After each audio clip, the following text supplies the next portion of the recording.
Hey, good morning, everybody. John Jacoby here. Wanted to share with you guys another little bit of information about myself. Whenever I first started working on building up a real estate team, I made some serious mistakes. I didn't know what the hell I was doing, so I wanted to share with you a few of those mistakes that I made. That way, so maybe if you're thinking about building a real estate team, you do not go down the same path that I did and do it all the wrong way. Whenever you know, taking myself back to that point in time, I was just so dang busy. I had so many clients that I was running around town with all the time. And it got to the point after.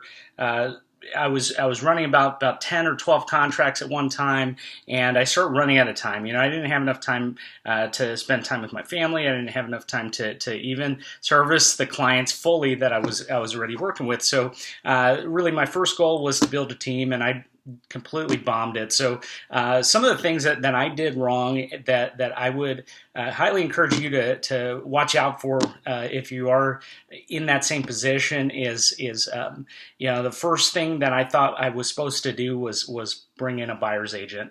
This was actually a really big mistake. It was, and the buyer's agent actually made my life harder, not easier.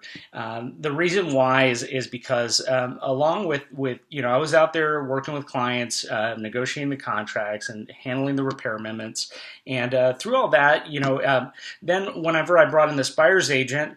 Then I started getting questions about, hey, so what should I do with this? They just counteroffered at 210, but my client doesn't want to go over 200, and next thing you know, I'm working my deals and I'm working their deals, and they're like, hey, by the way, I'm not exactly sure how to fill out this contract. Do you think I could come by your house? I know you've been at work all day. You mind if I stop by real quick and go over this with you?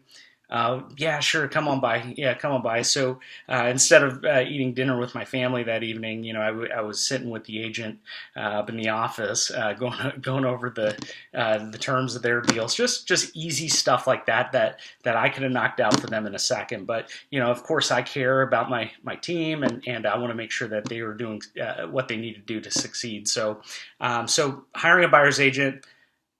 It's not what you want to do when you're starting a real estate team. That's not your first hire. So, and moving forward, the next thing that I really made a mistake about was not having any systems or structure in place. So I remember I would go to a listing appointment and I would show up there. Of course I would look at the comps, I would understand the numbers, but I never really had a system in place. I was winging it. All the time. Every day was lead follow up day. Every day was update your client day. Every day was prospecting day. And what I learned today is not every day is everything every day.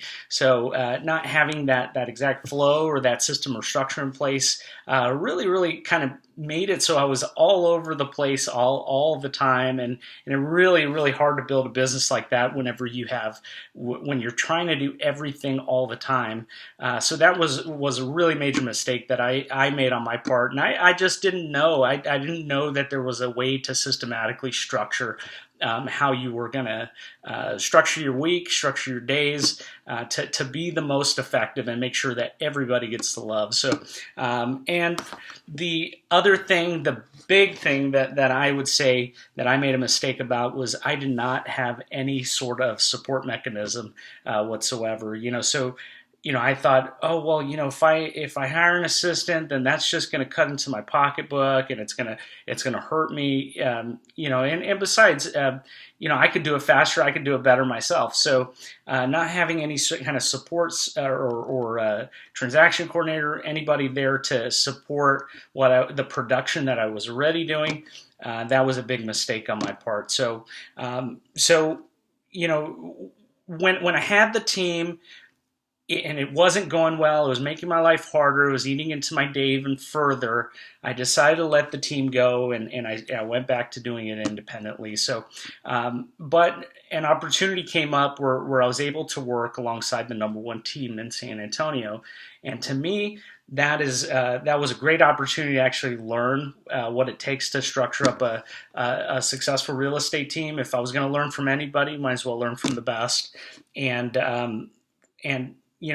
through that experience, I learned several things that were able to completely transform my business, completely transform the way that I operate things, the way that I service my clients, and I want to share with you guys exactly those secrets, that those three secrets that helped me transform my business and exactly how I was able to effectively double the amount of sales that I was doing from one year to the next.